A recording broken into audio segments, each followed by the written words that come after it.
आप देख रहे हैं इकरा उर्दू न्यूज़। मैं हूं हैदर अली। कोलकाता काकुरगाछी में लॉकडाउन के बाद CAA और NRC मुखालिफ तहरीक में हज़ारों की तादाद में लोगों ने मुजाहरा किया।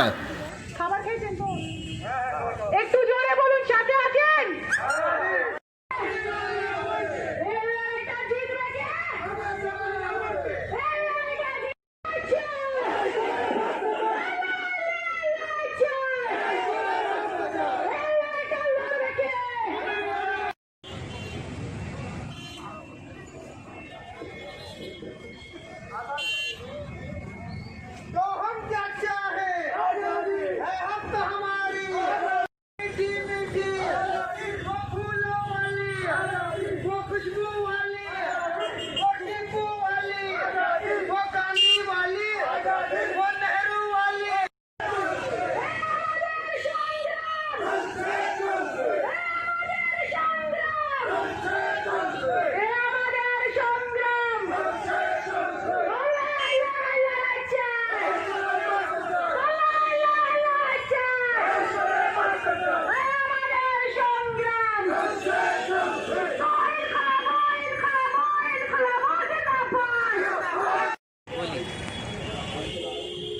आज के बारे में क्या है?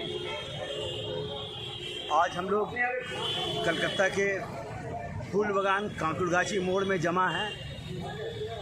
लॉकडाउन के बाद ये एक बड़ा मुजाहरा हम लोग करने जा रहे हैं। No NRC, no CAA, no NPR, इसके ख़िलाफ़ और जितने सियासी हिरासत में लोग हैं